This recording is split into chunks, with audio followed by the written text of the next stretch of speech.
ರಾವಣನ ಪ್ರತಿಕೃತಿಯನ್ನ ಯಾವಾಗಿಂದ ಸುಡಾಕ್ ಚಾಲೂ ಮಾಡಿದ್ರ ಅಂತ ಗೊತ್ತೇನು ನಿಮ್ಗೆ? ರಾವಣನ ಸುಡೋ ಪದ್ಧತಿ ಭಾಳ ಹಳಿದ.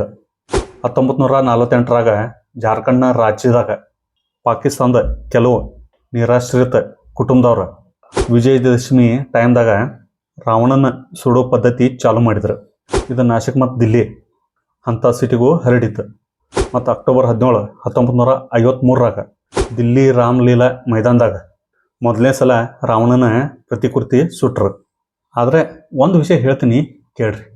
ನಿಮ್ಮ ಬಾಯಿಯ ರಾವಣನ ಎಷ್ಟು ಸಲ ಸುಟ್ಟರು ನಿಮ್ಮ ಒಳಗಿನ ಶ್ರೀರಾಮನ ಎಬಸಾಕ ಸಾಧ್ಯ ಇಲ್ಲ. ರಾವಣನ 10 ತಲೆಗಳು ನಮ್ಮ 10 ನೆಗೆಟಿವ್ ಗುಣಗಳನ್ನ ಹೋಲ್ತಾವ. ಕಾಮ, ಕೋಪ, ಮೋಹ, ದುರಾಸೆ, ಅಹಂಕಾರ, ಅಸೂಯೆ, ಸೋಮಾರಿತನ, ಸುಳ್ಳ, ಅನ್ಯಾಯ ಮತ್ತು ಹಿಂಸೆ.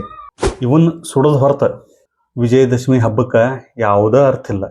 ಅದಕ್ಕೆ ಈ ಸಲ ಹೊರಗಿನ ರಾವಣನಂತೂ ಸುಡತಿರಿ, ಅದ್ರ ಜೊತೆ ಒಳಗಿರೋ ರಾವಣನೂ ಸುಟ್ಟು ಹಾಕ್ರಿ. ಇದೇಂತ ಕರೆಕ್ಟ್ ಅನಿಸಿದ್ರೆ ಲೈಕ್ ಮಾಡಿರಿ, ಸಬ್ಸ್ಕ್ರೈಬ್ ಮಾಡಿರಿ, ಕಮೆಂಟ್ ಮಾಡಿರಿ, ಶೇರ್ ಮಾಡಿರಿ.